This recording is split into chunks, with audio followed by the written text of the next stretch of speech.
In a study done by the CDC, it was found that 30% of teens in the United States are involved in school bullying.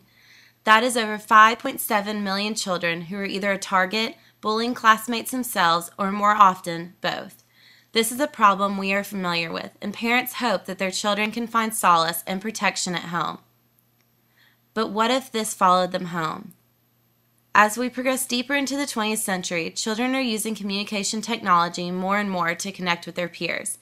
This communication is not always positive, though, and is leading to an emergence of cyberbullying. In middle school, when we first started letting our daughter use the computer at home for homework and communication with her friends, we put it in our great room so that we could help her by monitoring it. And she had an okay time with it, didn't have any real serious bad experiences, but a lot of her peer group and friends that she was meeting from other schools through activities were reporting that they were getting stalked on the cyberspace and mean messages and then silly things, just disruptions. But what happens when this goes unnoticed? Megan Mayer committed suicide at age 13 after being tormented by Lori Drew, the mother of a former friend of Megan's, and others who had access to a fake MySpace page they made. Megan thought that the page belonged to a boy named Josh Evans. She messaged with Lori and others thinking she was developing a friendship with Josh. Then the tone changed and the last thing that was sent to Megan said, "Everybody in O'Fallon knows how you are. You are a bad person and everybody hates you. Have a shitty rest of your life. The world would be a better place without you." Megan responded with, "You're the kind of boy a girl would kill herself over," and was found hanging in her closet 20 minutes later. Cyberbullying is defined as the use of the internet or other digital communication devices to insult or threaten someone.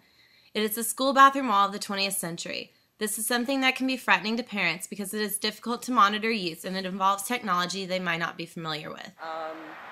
There were a few scary experiences and experiences that disrupted their ability to socialize comfortably or do their homework like they were supposed to be doing most of the time on the computer, but we felt that if we kept it in a central location and kept the communication open, that our daughter would do better with it and she'd be able to share that with her friends, and so that's how we work through the process with her, and it seems to work well. In 2008, an anonymous web survey was conducted with 1,454 12 to 17-year-old youth through Bolt.com. 75% of the sample were female, 66% were Caucasian, 12% African American, 9% Latino, and 5% Asian. The youth were asked a series of questions to find out about how they communicated with each other electronically and at school. The results showed that the majority had using the internet for more than 3 years and had been online the day before. Email and IM were the most commonly used tools, and more than half the sample used profile sites, blogs, cell phones, and message boards.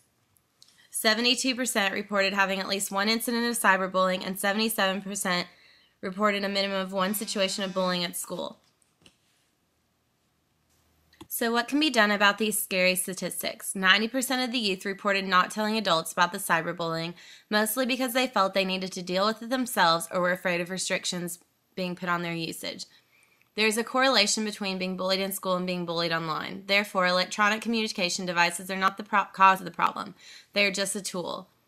Bullying is following children home. If parents can learn more about these technologies that their children are using, maybe the children won't be afraid to come to their parents for help. It is important for them to understand that there are preventative ways to avoid cyberbullying without taking communication tools away from the children. It is shown that IMing with peers can aid in social exclusion, and messenger boards are great support during traumatic times. Keep the computer communication open between yourself and your children and really know what they're doing and check up on it. No matter how old they are, you can help protect them from things that are being done on the computer inappropriate. Same with the cell phones. I think also limiting their time. I know a lot of young people and young adults alike have to spend a lot of time alone, and that's good for their independence and maturity, but they need to have a limited amount of time on the computer and on their cell phones to really have it be the benefit that it was meant to be for all of us.